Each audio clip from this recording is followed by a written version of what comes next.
देखिए, मैं 34 साल का मेरा राजनीतिक जीवन है, एक्टिव पॉलिटिक्स का। और चौधरी भजन लाल जी का साधारण कार्यकर्ता से लेकर इलेक्शन एजेंट तक मैं रहा हूँ। और जिस प्रकार का माहौल मैं इस बार देख रहा हूँ, मैंने अपने 34 साल के जीवन में नहीं देखा। हम बहुत परमात्मा की कृपा से हम बहुत बड़ी जीत की ओर बढ़ रहे हैं।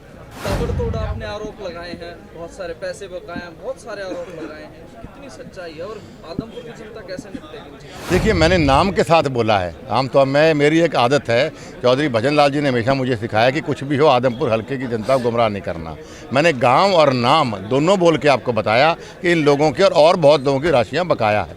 लोग इंतज़ार कर रहे हैं 3 तारीख का, जब इनको जयप्रकाश को सबक सिखाएंगे।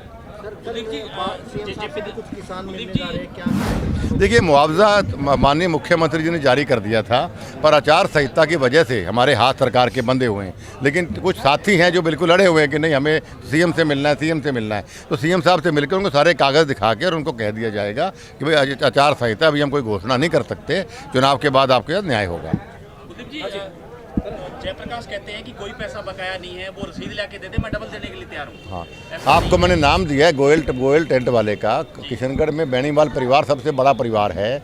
हलवाई की दुकान चौक पे है, काबरेल के उस पे एक ही हलवाई, उसको जाके पूछ लियो आप। नाम दिए मैंने आप। आरोप लगाते हैं कि मैंने इस्तीफा किसान आंदोलन में दिया, कुलदीप ने स्वार्थ के लिए इस्तीफा दिया, ईडी से बचने। देखिए, आदमपुर हल्के के विकास के लिए अगर मुझे कितनी बड़ी कुर्बानी देनी पड़े, चाहे भीख भी मांगनी पड़े, तो मांगूंगा, मेरा धर्म बनता है।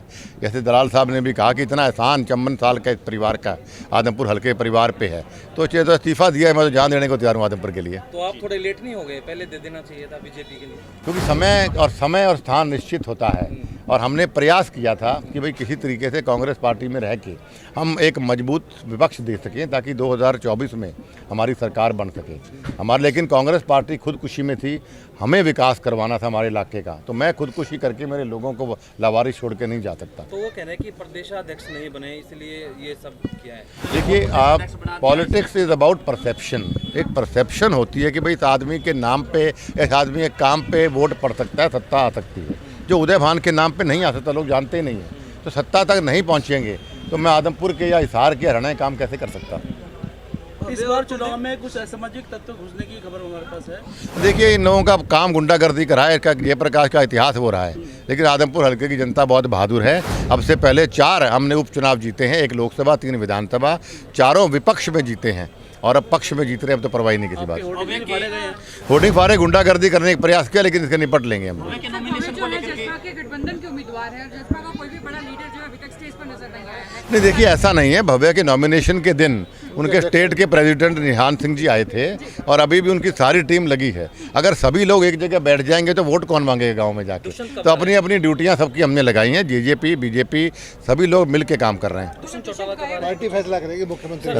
थैंक यू, हो गया बस। भव्या के नॉमिनेशन को लेकर कुछ नहीं है जी, छोटे मोटे केस तो हर आम आदमी में चलते हैं, यूं ही बवंडर मचा हुआ है, कोई गलत नहीं किया था।